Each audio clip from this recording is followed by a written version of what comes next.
We're joined by Democratic Senator Debbie Stabenow of Michigan. She's a member of the Senate Finance Committee and a chairwoman of the Democratic Policy and Communications Committee, a position that will be elevated to the number 3 position in Senate leadership in the upcoming 118th Congress. So congratulations. Welcome back to the show. Mika. It's good to see you.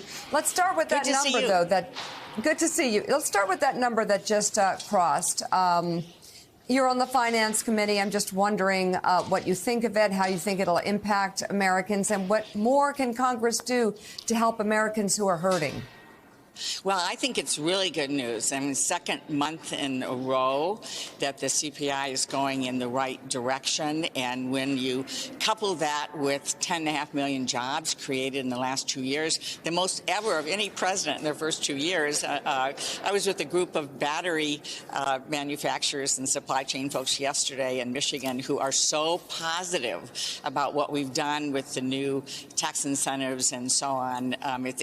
They're very, very, very hopeful. So I think it's good news. I think there's, of course, more that we can do. January, we're going to see $35 cap on insulin costs for seniors, people on Medicare, which is a great step. We'd love to see that be for anyone on insulin, including children. That got stopped by Republicans last time around, but we'd sure love to see that happen. Energy costs coming down, gas prices coming down. So I think things are moving in the right direction. And the more we see what we've done in the last 2 years actually get implemented, you know, the CHIPS Act, bringing jobs home, the infrastructure investments that are going on, all the other things, I think we are on a great trajectory in terms of the economy. Senator, good morning. As you know, you've got till the end of the week here on Friday to pass a bill to fund the government, to get a new budget out there. There's talk of a continuing resolution, a stopgap for a week that would buy you some time. Where do you put the odds of a government shutdown right now?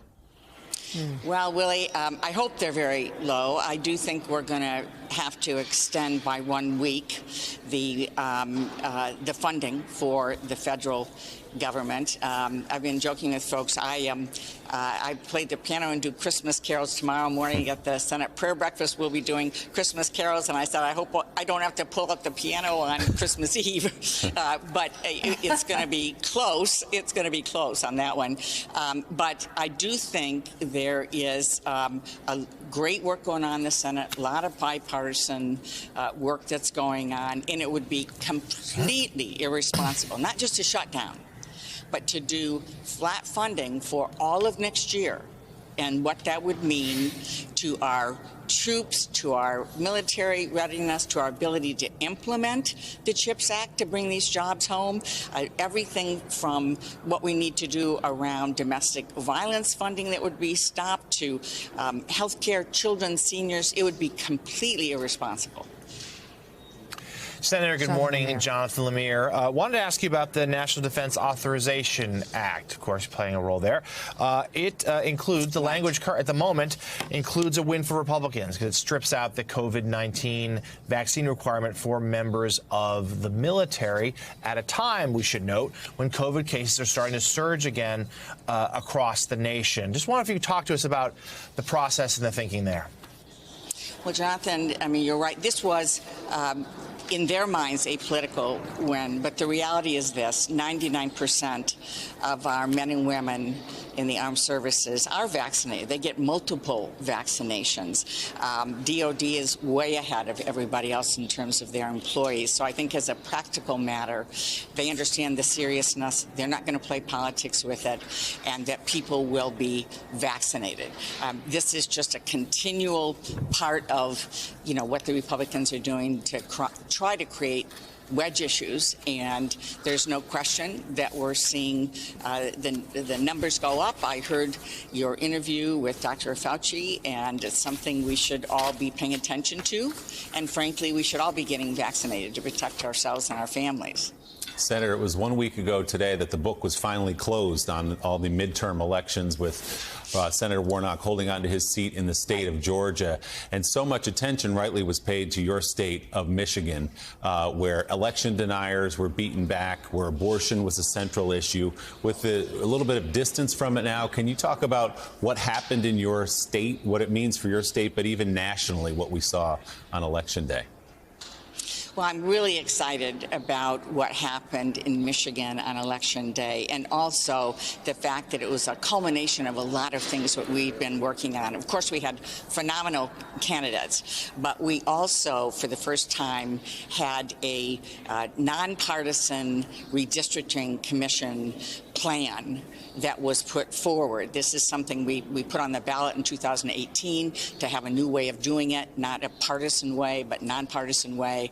And son of a gun, when you actually do it in a nonpartisan way, the majority of the Democrats are elected to the state house and state senate, because statewide people are voting for Democrats, but because the districts were so gerrymandered, it never was reflected in the legislature.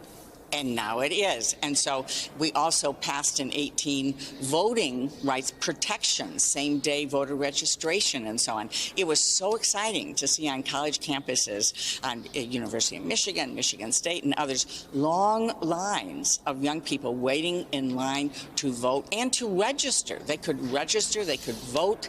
They were motivated by a lot of things, including a ballot proposal to protect our reproductive freedoms. And so in Michigan, we had the largest election turnout ever for a midterm. And so I think it's an example of what you can do if you plan, are strategic, think ahead, have great grassroots efforts. And of course, the folks at the top of the ticket were wonderful. And Democrats can depend on young people to turn out the vote. That's somewhat new in some areas. Senator Debbie Stabenow of Michigan, thank you very much, the number 3 ranking Democrat in next year's Congress. Thank you for being on this morning.